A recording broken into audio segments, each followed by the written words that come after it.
In the last video lecture, I talked about the transaction flow in a Hyperledger Fabric. In this video lecture, I am going to talk about in more detail about all the entities, all the components of Hyperledger Fabric we have. So as we know that we have endorser, we have committer, we have the concept of MSP, we have ordering services. So I'm going to cover all those things, check the concept of channels. So I'm going to talk about all those things in a little bit more detail. So the first thing, the ordering services. We know that the ordering services is used for receiving the transactions after endorsement from the clients and make all those transactions in some order, and after that it will be submitted for the commitment to the committer. So for that we use there are two mechanisms we have on Hyperledger Fabric. Nowadays we have Byzantine fault tolerance mechanism as well, like PBFT we have, and it is in development state. So the first one, that is the single node for development, that is solo one, that is first in and first serve. There's like the transaction will come first, it will be ordered accordingly. And the second one, the Kafka model, there are three nodes minimum required for that, and just for making consensus, it is recommended that the number of nodes should be odd number. The second one, we have the concept of channels here in Hyperledger Fabric. That is, each channel communicates with all the endorser, committer. All the communication happens in a very secure manner. And for that, crypto kind of things are used for that. So suppose in this figure, we have two channels. The first channel we are denoting by red color, and the second channel we are denoting by blue color. So this endorser E0 is participating in two channels. The first channel, that is say denoted by a red color, that is you can say a red channel, and the second one, the blue channel. So let me clear this point that it is not kind of a red channel or a blue channel. We are denoting it by these colors. So that's why we are saying this is a red channel or blue channel. This simply means both are different channels. So understand this concept of channels. So lasers exist in the scope of a channel. Okay. So channel can be shared across an entire network of peers, and channels can be permissioned for a specific set of participants. So on each channel, different organization can participate, and the different peer node of organization can participate. So any node can participate in more than one channel. Like here in this example, this node E0, that is the endorser node, is participating in two channels. And here this node or endorser E1 is participating in just one channel. So corresponding to each channel, the lasers and everything will be totally in isolation manner, and it cannot be mixed between the two things. The two channel will be in totally isolated fashion.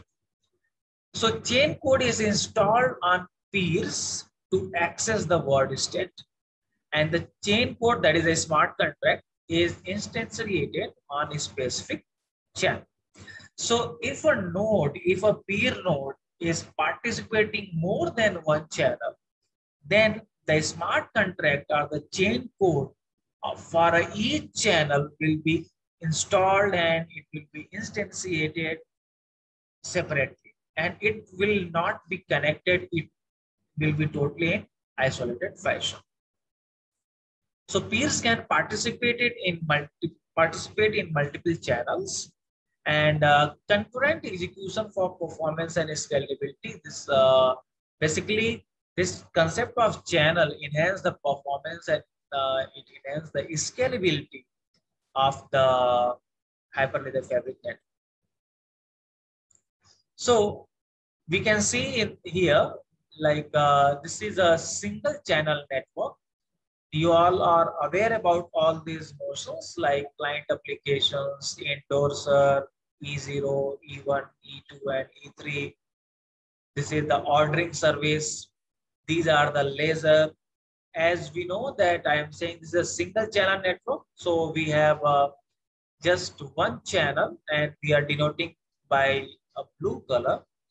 These are chain ports, like that is a smart contract here. This is a policy, endorsement policy. So all peers connect to the same system channel and we are denoting through blue color. All peers have the same chain code and maintain the same ledger. So you can see the chain code AB, AB, AB, and all the endorser have same chain code. And these E0, E1, E2, E3 are endorser. Now, here we are denoting two channel. Sorry, yes, two channel we are denoting. That is more than one channel is possible. So the first channel is denoted by the red color, and the second channel we are denoting by blue color. So one client may participate on particular channel. So this is the one thing. And you can understand the channel is just like a group of nodes, a group of peer nodes, and they are closed. They are forming a group, a kind of closed network, and they are functioning as per their roles. So same node can participate in more than one channel, and definitely it will enhance the scalability and performance. So this is participating in this channel, that is the we are denoting by the red one, and corresponding the chain ports you can see it is different one, and the lasers are also different. You can see on red channel we have the chain code that is smart contract as a YZ. Here this endorser is also participating the channel, red channel, that is the smart contract, that is chain code we have Y and Z. And this blue channel we have again two endorser in blue channel, here E1 and E2, and on the blue channel we have a smart contract, that is chain code A and B, and corresponding to that we have lasers. So E1 and E3 connect to red channel for smart contract chain codes Y and Z, and the E1 and E2 are connected to blue channel for the smart contract, that is chain codes A and B.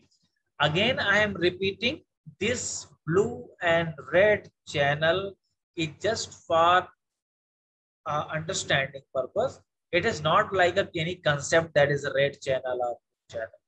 So it is just our notation to differentiate that these are two channels which are totally separate. So one thing you can observe here, this ordering services is used by both channels. Now, this is a particular scenario we have on Hyperledger Fabric. A peer node will be. A peer node may join more than one channel. So in this figure, we are showing, suppose we have a blue channel, suppose we are having a red channel, and suppose we are having green channel.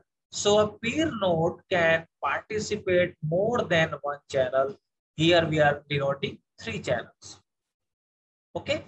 And for each channel, we will have different credential for the MSP, that is to authenticate separately on each channels.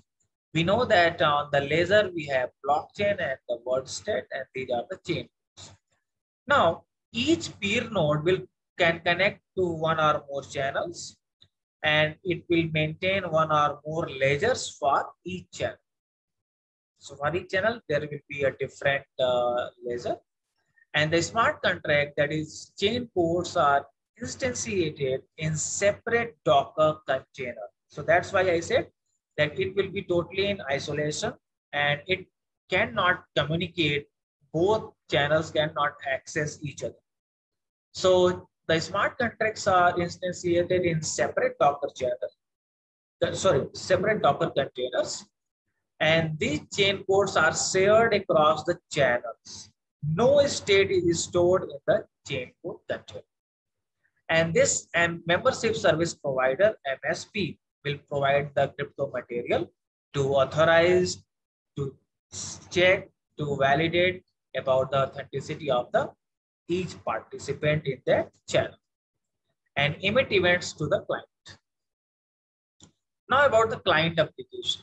We know that each client application uses Fabric SDK.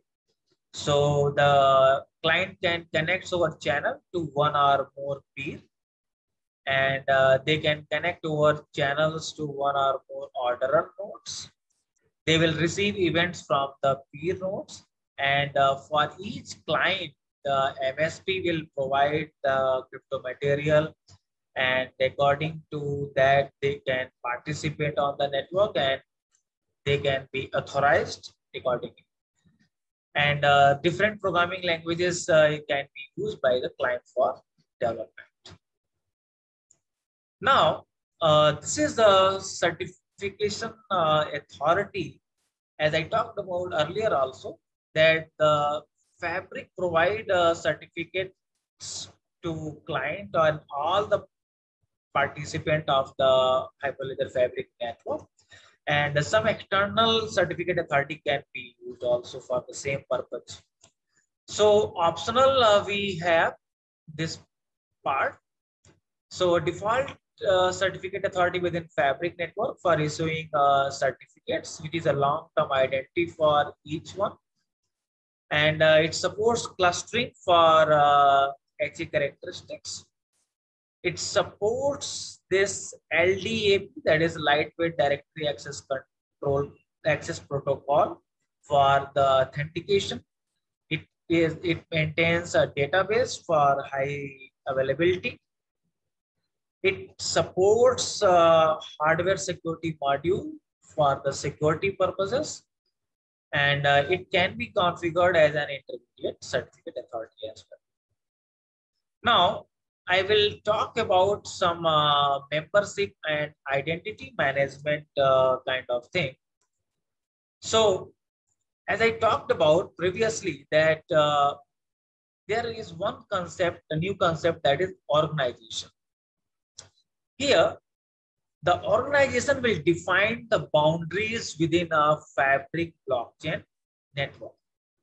So each organization will have a membership service provider for identity purpose, and whether it is a user or some admins, some peer nodes, some ordering services, and all those will be in this organization. So we can create a particular organization on the Hyperledger Fabric network.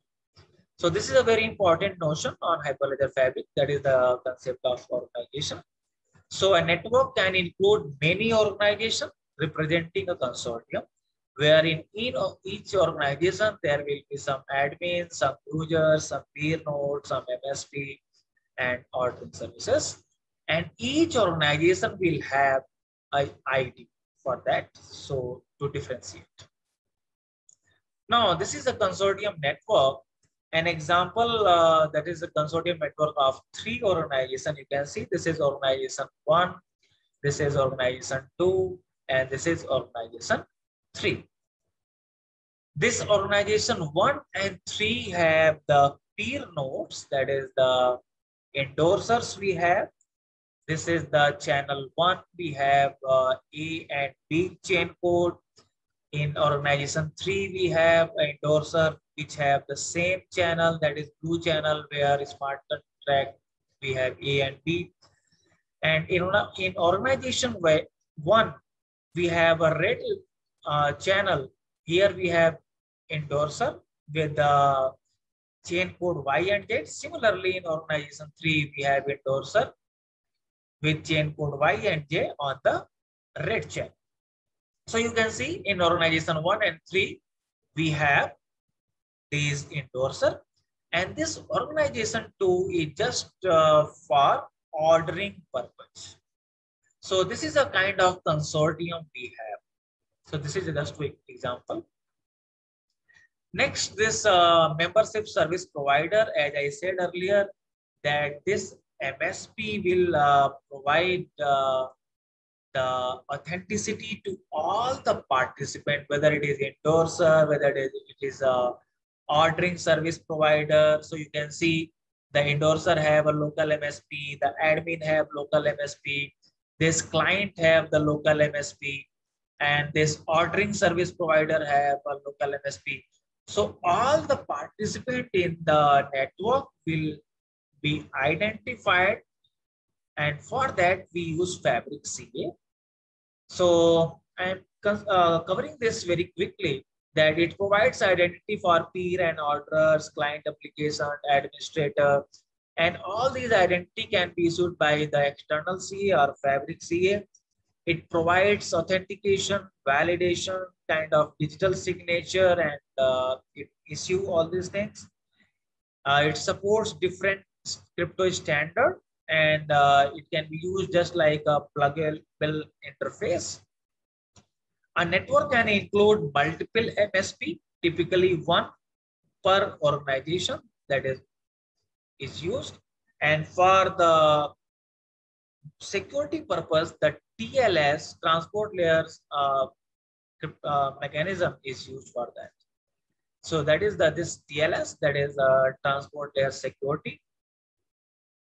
Now this user identity, you can see here this public X.509 standard is used for that. Suppose there are a client, then this client will have this private key and this signed CRT, and this HSM security is provided here. Suppose there are admin, so similarly same way, there will be a private key and the signature of that. That is the basically this public X.509 is the way to reveal, to announce the public key basically.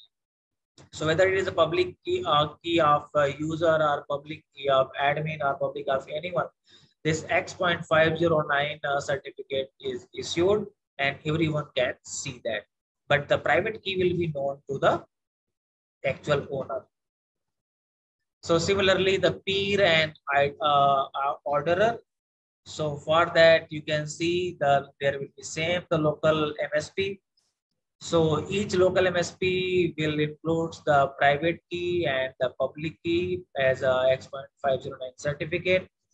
In addition, the peer and orderer MSP identifies the authorized administration, that who are the administrators. So that is the list of administrators certificates, the CA public certificate for the verification, and certain kind of list of revoked certificates. That is the public key we have already revoked, so which is not in use now. So peers and orderer also receives channel MSP information and the same HSM security information. Here the channels include additional organizational MSP information. So corresponding to each channel, we will have MSP information. So it determines which orderers or peer can join the channel. The client application read or write access to the channel, stored in configuration block in the ledger. So all these things is ensured by them. Each channel MSP includes the admin CRT, that is public certificate of administrator, the CA public certificate for this MSP, and again the list of revoked certificates. So you can see all the informations are a little bit same, and all the entity participating on that network will be having this unique information for that, by which it can be authorized, it can be validated. Now, this is the registration of enrollment. Suppose admin wants to add some client, then a client that cannot be registered directly, the admin will contract to Fabric CA. And according to that, Fabric CA will return some secret. And with this secret and the enrollment ID, this admin will pass to the client. And this client will pass then this to a Fabric CA. And after that, this Fabric CA will return the ECRT. So kind of the secret and the public key will be received to the client. So admin register new user with the enroll ID, and this user enrolls and receive the credential accordingly. Now this transaction signing, as I said, that all the communication between all the entity on the Hyperledger Fabric will be in a very secure manner. So all transactions within Hyperledger Fabric network are signed by permissioned actors, and those signatures are validated accordingly. So this is all about this Fabric, Hyperledger Fabric in very detailed fashion. In the next lecture, I will talk about how we can set up a network on the Hyperledger Fabric. So enough for today.